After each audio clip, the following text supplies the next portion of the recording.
So, here we are. Entertain God and your ass will follow. So let's think about Mr. God. This is apparently, I'd say it's probably a Catholic city.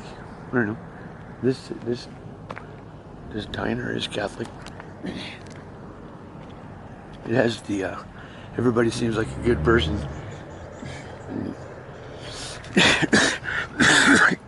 They have a nice little park. Everything's well maintained. I saw them putting the paint on the sidewalks. I think they're trying to like get me to get a job. I don't know. So like, I got my Wi-Fi right here. My cell phone's not. My cell phone doesn't have Wi-Fi. The network's not good here. So anyway, yeah, for a couple of days I didn't think I was gonna have Wi-Fi. I thought I was gonna have to hang out, but then I discovered they have these local places, and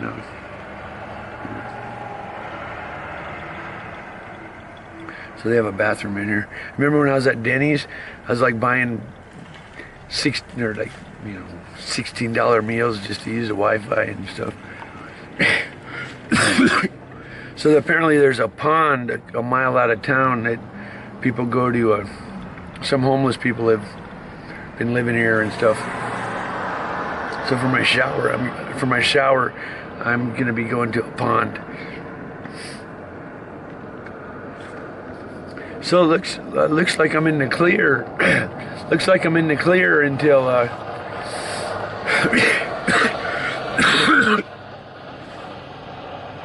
the 31st. I have a court in Las Vegas, lewdness or something. I think there's a $2,000 fine. I don't know. It's kind of no idea what's going on, but like whatever, you know. So like they're still trying to, I think, get me as a slave or something. I don't know. You know, everything's been planned. Sometimes you wonder if the whole thing's just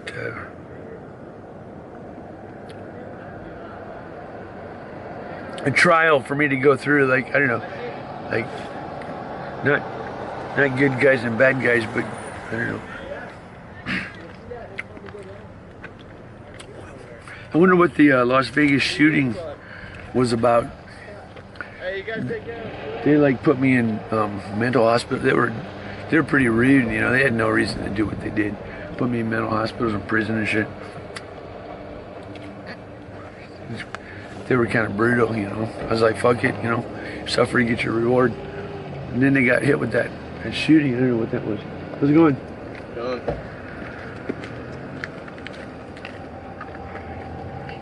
I couldn't figure out what the meaning of that shooting was. So like my sister said, to go up to the shooting range for, there's a campground by a shooting range in Las Vegas. I looked at it, it's like 20 bucks. I'm not gonna be able to afford 20 bucks a night. So I didn't go. There's kind of like a, what if they shoot the unemployed people or something, you know? Not that didn't really, that's not the reason I didn't go.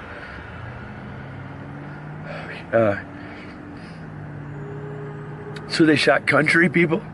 I can't figure out, I guess country people are good guys, right? I don't know. On the other hand, maybe they're like the Freemasons or something. Like, I don't know what to make of that. Like, was that my side attacking them or something? Or was it Trump just creating a big distraction? Or was it, I don't know. What? Like they're trying to suppress the people with guns, you know, or intimidate them. Maybe they're trying to provoke them. Maybe they're trying to provoke the people with guns. Start a revolution. I don't know. What are they thinking?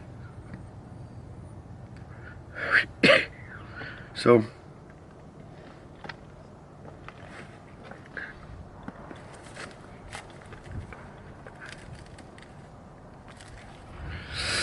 our guide for life.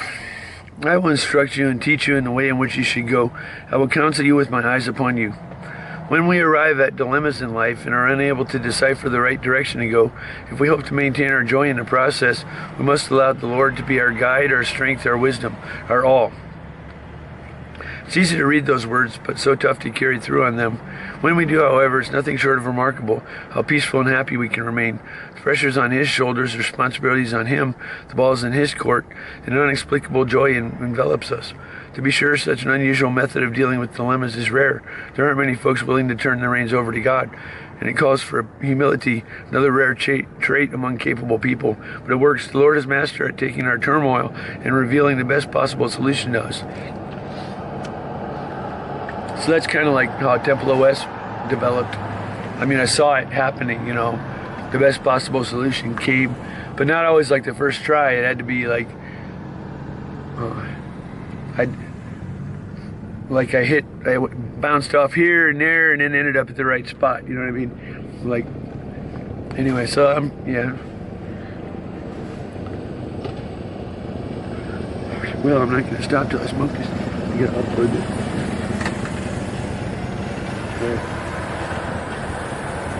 So,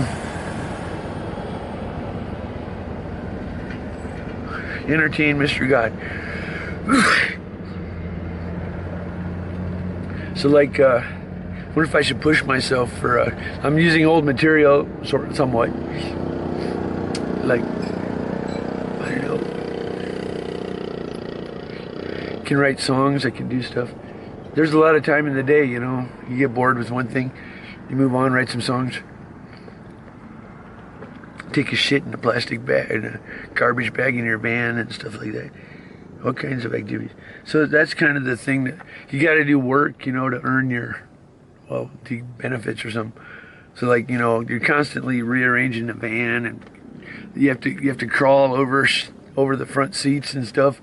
And with like, I just hurt my knee and stuff.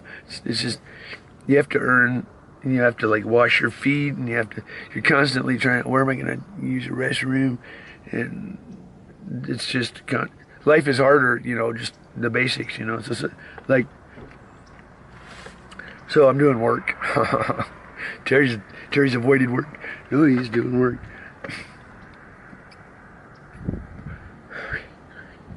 Tricky Terry, he's not doing any work.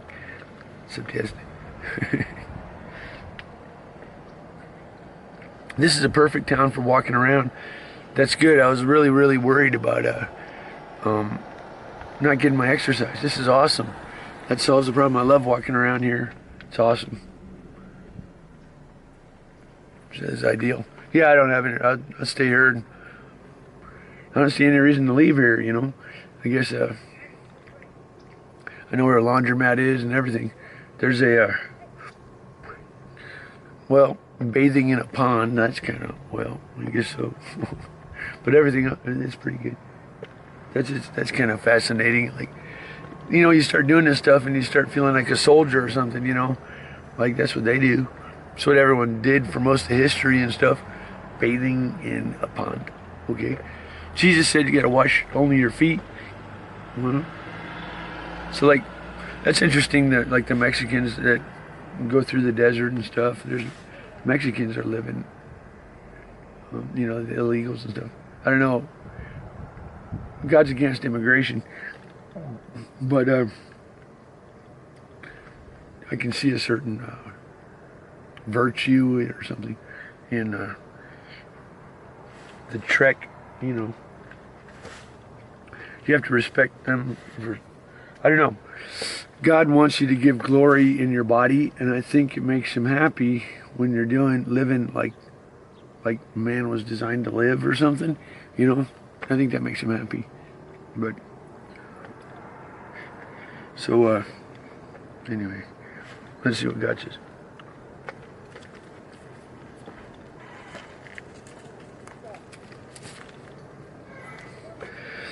Forever discontent. Beware, be on your guard against every form of greed, for not even when one has an abundance does his life consist of his possessions. Let's take a brief look at greed. Practically speaking, greed is an inordinate desire for more, an excessive, unsatisfied hunger to possess. Like an untamed beast, it grasps, claws, clutches, reaches, stretches, and clings, struggling, refusing to surrender. The word enough is not in this beast's vocabulary. Akin to envy and jealousy, greed is nevertheless distinct. Envy wants to have what someone else possesses. Jealousy wants to possess what it already has. But greed is different. Greed is forever discontent, therefore insatiably craving, longing, wanting, striving for more and more and more. That's the whole point of greed. You want more and more of something that really isn't good for you, and the consequences suffer painful consequences. That's why Jesus warned, beware, be on your guard. Sin is like a cancer, an insatiable leech will suck the life right out of you. Enough will never be enough, beware. Yeah, that's true. Hi. Hello. Are you praying? Yeah, sort of, yeah. Yep. To the south, to the west, to the south. Actually, I'm like recording it and putting it on my website. I got a camera. So,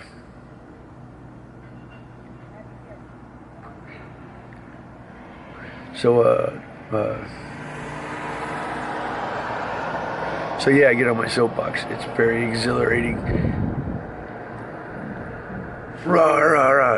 You know, doing the righteous preaching, and all of a sudden you get the downer, you know, oh my God, you gotta have more and more and more. You gotta have more. But you can't, I mean, you get the downer, it's like you gotta come down off the high. So this is the situation. Gotta put this out before I put it in the bowl.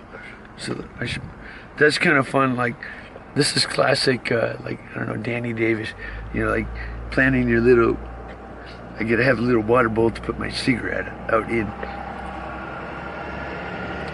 Let's pour a little bit of water into that bowl. Well, that'd be awesome. Get it all figured out. Pour a little bit of water. So farmers, Diana comes from a farm. Going back to my farm. I think obviously farmers are blessed because they're like, they're the best. Farmers are the best. What? Farmers are the best. Anyway,